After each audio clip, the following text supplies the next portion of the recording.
फैगौ एमपि बिसायख'थिनि उनाव हाग्रामा महिलारिया गावनो गाव इउपिपिएलआव मार्च आप जानायनि अनगा जेबो राहा गैला। इलेक्शननि उनाव हाग्रामाया बियो इउपिपिएलआवहाय मार्च आप जानायनि अनगा बेहा खुनु राहा गैला। मानोना बिनि सायाव बेलेग धरननि मोनसे बारहुंखा फैगासिनो। BPF दोलोआव जयनिं जानाय गोबां लाइमोनफोरानो भटार आइडि गैया।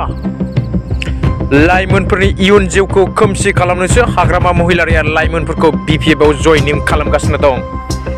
दिनै 14 नं चिरां दुवार ब्लक इउपिपिएलनि बानजायनायाव सान्तिपुर समाबाय समितिनि नब्लाङाव बिटिआरनि गोजोन फोरबो फालिनाय समाव खौरांगिरिनि सिगाङाव बे बाथ्राखौ बुङो EM रन्जित बसुमतारी बिथाङा।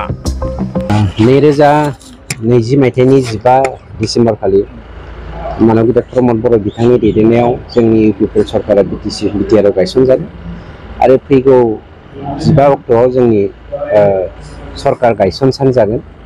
गतिके बेखौ लानानै मैया 10 तारिखनिफ्राय जोङो मोनसे अफिसियेल प्रग्राम लादों, जाय प्रग्रामफोरनि गेजेरजों जोंनि थांनाय 3 बोसोरनि गेजेराव जोङो समाजनि थाखाय मा लाबोनो हादों बेखौ जोङो दिनै फोसावनायनि थाखाय बे खामानिखौ मावनाय जादों।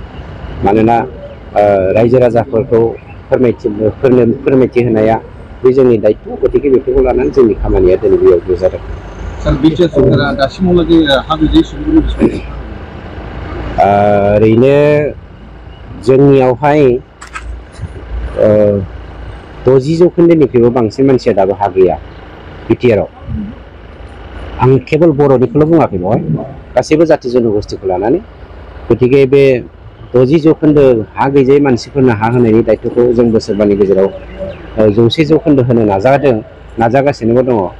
जोङो आसा दङ 100% नङाबाबो 80-90%नि गेजेराव जों बेखौ मावथारगोन। मानोना थांनाय बोसोरथामनि गेजेराव जोङो दासिम 86,470 न'खरनो जोङो हा पाट्टा राननानै होबाय। दा बावैसोनि समनि गेजेरावनो जों मोनसे खामानि मावगासिनो दङ। खोब एमेजिंलि जोङो 1 लाखसो फेमिलिनो जोङो हा पाट्टा होनायनि थाखाय थिरांथा खालामदों। जों सानो जोंनि दिनाव जोङो हानि समस्याखौ फोजोबगोन। हानि थाखायनो जोंनि गेजेराव बिदा फंबायनि नांलायलायनाय बुलायलायनाय, हानि थाखायनो जातिजों जाति एनायनि, हानि थाखायनो ब्लाड सेट, बेफोरखौ जों फोजोबनानै सान्तिखौ जुगामि गायसननायनि थांखिजोंनो जोंनि हाबाफारि। BPF दोलोआ दासिमाव लाइमोनफोरखौ लानानै फरायफुनाय लाइमोनफोरखौ लानानै जयनिं हाबाफारि लागासिनो दं। बेनि सायाव मा बुंनो सानो? जेब्ला मानसिया दै बानायाव बा दैनि दाहाराव बुसोमजानानै गब'नानै थैनोसै जायो, बे समाव मानसिया मेथेखायाव हमग्रांलाय, बहाबा बेमफोराव हमग्रांलाय बेफोरबायदि खालामो। हाग्रामानि बे अबस्था।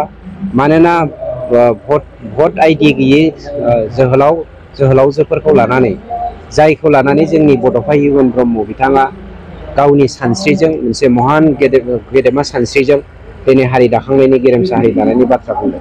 बे गेरेमसा हारि दानायनि थांखिजों जोंनि जा जोलै, बे जोलैखौ फोजोबस्रांनायनि थाखाय राजखान्थिनि खैसाराव जोंनि सेंग्रा सिख्लाफोरखौ लांदों। बे जोंनि थाखाय दुखुनांथाव बाथ्रा। खिन्थु गावनि फिथाइखौ गावनो मोनगोन। मानोना नै जों बावैसोनो होनो थांगासिनो दङ। आं नोंथांमोनखौ बुंगासिनो दङ जे एमपि इलेक्शननि उनाव हाग्रामाया बियो इउपिपिएलआवहाय मार्च आप जानायनि अनगा बेहा खुनु राहा गैला। मानोना बिनि सायाव बेलेग धरननि मोनसे बारहुंखा फैगासिनो दं।